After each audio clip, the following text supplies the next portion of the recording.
Oggi siamo al deposito Giordani a Pordenone per l'unica data nel nord-est dei Motorpsycho. La band non ha bisogno di presentazioni, pietra miliare della scena rock scandinava ormai da 25 anni, sempre alla ricerca del sound perfetto.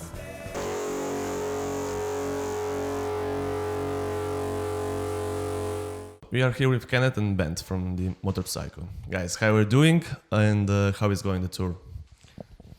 It's been really nice, and it's of course extremely nice to come here to Italy now with this weather. We've been up in the really cold parts of Germany, and yeah, Berlin was freezing, so yeah, it's really nice to come here. And we've done a lot of good shows, so we're well prepared.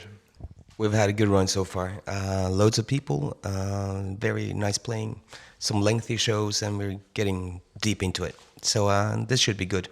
You know, the added bonus of the good weather and the vino and the food and the ladies and everything, which should be nice. What about the reaction from the audience to the new songs?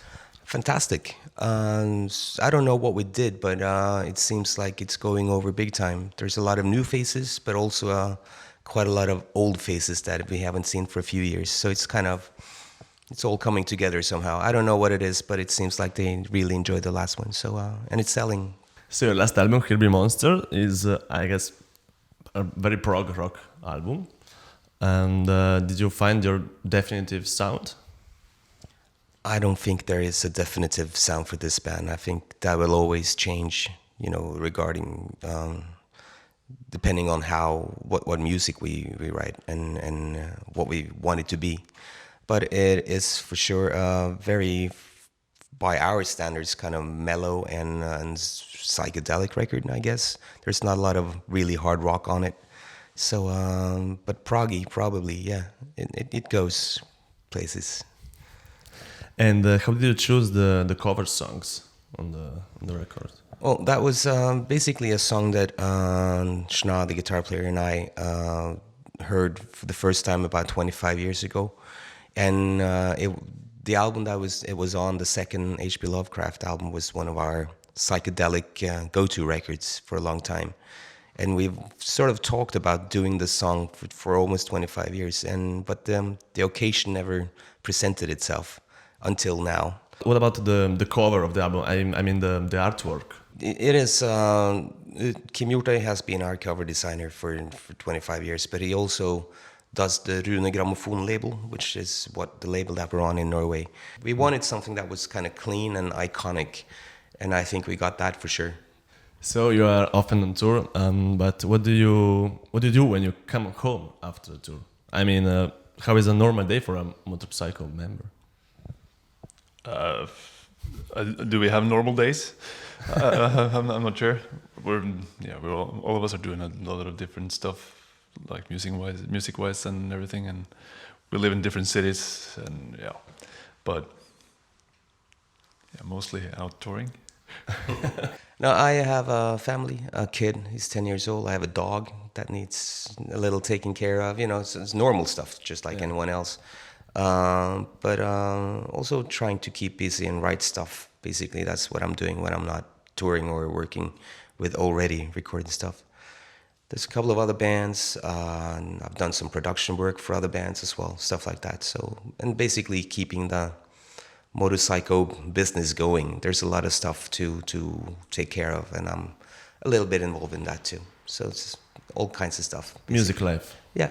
More or less. Yeah. Trondheim, it's a small. I noticed that it's a small city. I think it's a relaxing city too. But have you ever thought to move to a bigger one? Not really. No. Discovered quite early on that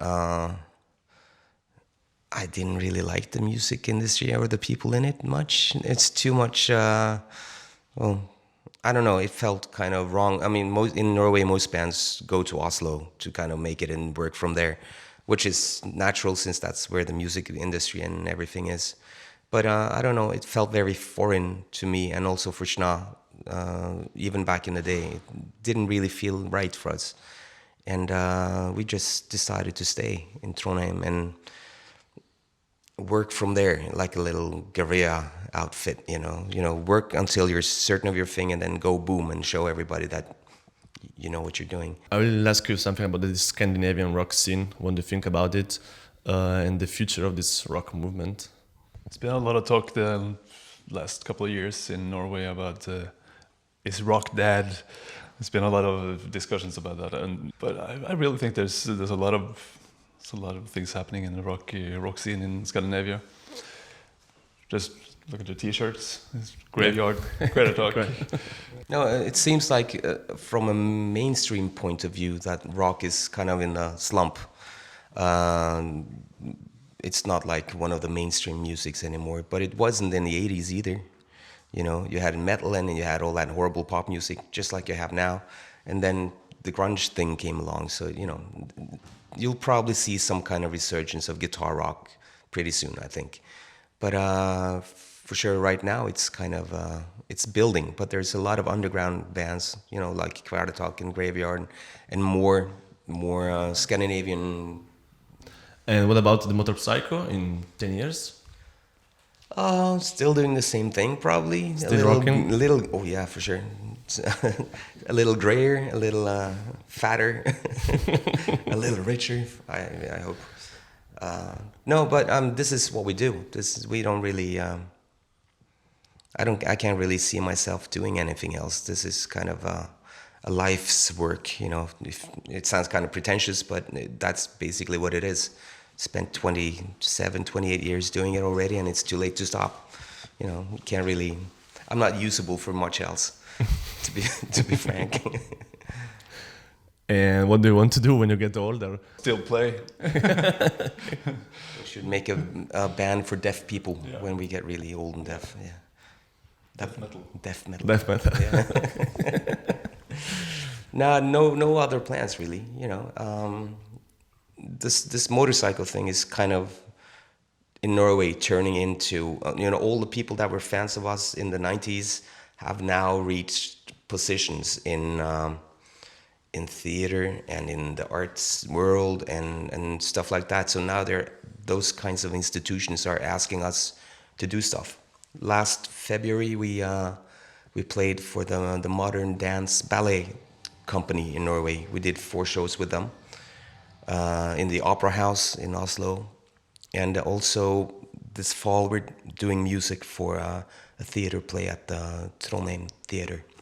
For 2 months we're playing every night in the pit, like a proper theater band. So these kinds of opportunities open up, you know, for kind of more institutionalized artwork.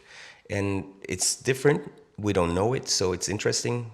Well, yet. Mm-hmm. And there's a lot of money in it. So you can sort of do some arty stuff, you know, every now and then you can spend that money on, you know, developing your own music and touring and being a rock band too. So that's kind of what it seems like is happening to us right now. We're getting more and more work from those kinds of, you know, scenes. So and it's interesting and it's good, and there is some money there too. So it seems like we can keep on doing the motorcycle thing for a long time still. Guys, thank you and keep on rocking. Yeah, we will for sure.